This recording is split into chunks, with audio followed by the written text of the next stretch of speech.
Halo semuanya, kami dari kelompok 7, Prodi Pendidikan Bahasa dan Sastra Indonesia, Rombel 1. Kami akan memaparkan materi tentang hakikat, pendekatan, dan teori membaca. Sebelum itu, perkenankanlah saya untuk memperkenalkan anggota dari kelompok 7. Yang pertama ada Sefian Ihsanur Hidayat, yang kedua ada Aisyah Syam Oktavianti, dan yang ketiga ada Imtiazah Nihla Hadana. Nah, berikut adalah materinya. Silakan disimak ya. Baik, kali ini saya Sefian Iza akan memaparkan materi tentang hakikat membaca. Untuk poin pertama yaitu pengertian.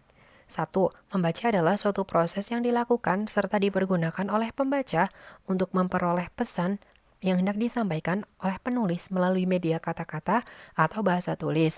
Pengertian tersebut diungkapkan oleh Henry Guntur Tarigan. Yang kedua, menurut Sudarso, membaca adalah aktivitas yang kompleks dengan mengerahkan sejumlah besar tindakan yang terpisah-pisah. Misalnya, pembaca harus menggunakan pengertian dan hayalan, mengamati, dan mengingat untuk memperoleh informasi dalam bacaan. Yang ketiga, menurut Anderson dan kawan-kawan, beliau menjelaskan bahwasannya membaca adalah suatu proses untuk memahami makna suatu tulisan. Kemampuan membaca merupakan kemampuan yang kompleks, yang menuntut kerjasama antara sejumlah kemampuan. Untuk poin yang kedua yaitu jenis-jenis membaca. Henry Guntur Tarigan, beliau membedakan jenis-jenis membaca menjadi dua macam, yaitu membaca nyaring dan membaca dalam hati. Berikut adalah penjabaran dari membaca dalam hati yang terdiri dari 1. Membaca ekstensif, yaitu berarti membaca secara luas. Objeknya meliputi sebanyak mungkin teks dalam waktu yang sesingkat mungkin. Tuntutan kegiatan membaca ekstensif adalah untuk memahami isi yang penting-penting dengan cepat, sehingga dengan demikian membaca secara efisien dapat terlaksana. Membaca ekstensif meliputi membaca survei, sekilas, dan dangkal. Yang kedua yaitu membaca intensif. Membaca intensif lebih mengutamakan pada pengertian, pemahaman yang mendalam, dan terperinci. Membaca intensif dibagi atas membaca telaah isi dan telaah bahasa. Membaca telaah isi meliputi membaca teliti, pemahaman, kritis, dan membaca ide-ide, sedangkan membaca telaah bahasa terdiri dari membaca bahasa dan sastra. Untuk poin yang ketiga, di sini ada aspek-aspek membaca. Membaca merupakan keterampilan kompleks yang melibatkan serangkaian keterampilan-keterampilan yang lebih kecil lainnya. Menurut Bukton, bahwa secara garis besar terdapat dua aspek dalam membaca, yaitu yang pertama, keterampilan mekanis atau mechanical skills. Keterampilan yang bersifat mekanis atau mechanical skills dapat dianggap berada pada urutan yang lebih rendah atau lower order. Aspek ini mencakup A. Pengenalan bentuk huruf, B. Pengenalan unsur-unsur linguistik, C. Pengenalan hubungan atau korespondensi pola ejaan dan bunyi, atau kemampuan menyuarakan bahan tertulis. Kemudian yang D, ada kecepatan membaca ke taraf rendah. Untuk poin yang kedua yaitu keterampilan pemahaman atau comprehension skills. Keterampilan yang bersifat pemahaman atau comprehension skills dapat dianggap berada pada urutan yang lebih tinggi atau higher order. Aspek ini mencangkup A. Memahami pengertian sederhana atau leksikal, gramatikal, dan retorikal. Yang B.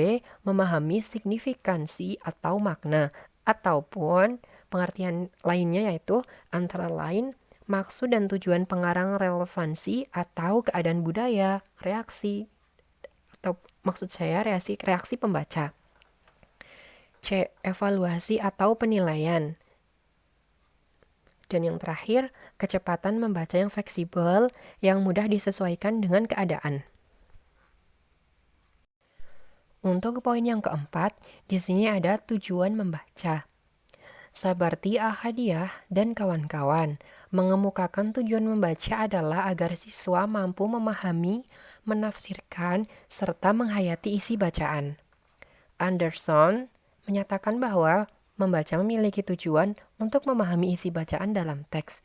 Tujuan tersebut antara lain A. Membaca untuk memperoleh rincian-rincian dan fakta-fakta. B. Membaca untuk mendapatkan ide pokok.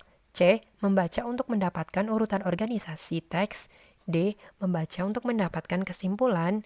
E. Membaca untuk mendapatkan klasifikasi. Dan yang terakhir, F. Membaca untuk membuat perbandingan atau pertentangan. Untuk poin yang kelima yaitu manfaat membaca. Sukirno mengatakan manfaat membaca adalah sebagai berikut. Yang pertama, komunikasi dengan orang lain, kemudian memberikan informasi kepada orang lain, lalu menangkap atau menerima isi bacaan dengan cepat dan tepat.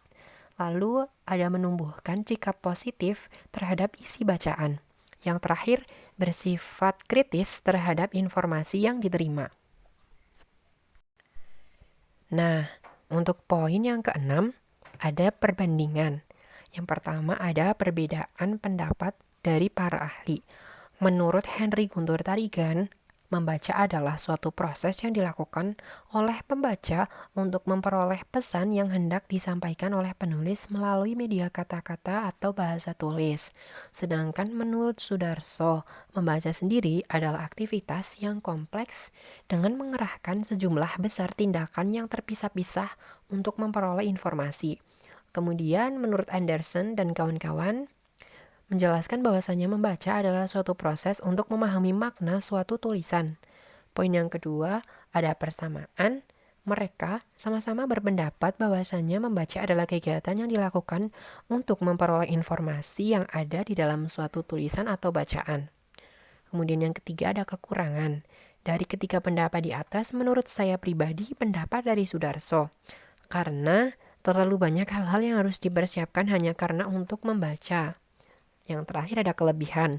Dari ketiga pendapat di atas, menurut saya yang paling mudah dipahami adalah pendapat dari Anderson dan kawan-kawan. Materi selanjutnya adalah pendekatan membaca. Dengan saya, Aisyah Syam Oktavianti dengan nomor induk mahasiswa 21014211093. Pendekatan membaca terdiri dari pendekatan konseptual, pendekatan empirikal, dan pendekatan eksperimental. Yang pertama, pendekatan konseptual. Pendekatan ini meliputi macam-macam metodologi pendekatan yang semuanya berangkat dari suatu konsepsi tentang membaca dan berkesudahan dengan satu model tertentu tentang proses membaca. Tokoh dalam pendekatan ini adalah Kenneth Goodman. Ia menyatakan bahwa membaca pada hakikatnya merupakan proses komunikasi yaitu antara pembaca dengan tuturan tertulis yang dibacanya. Hal tersebut melatar belakangi pendekatan konseptual. Yang kedua, pendekatan empirikal.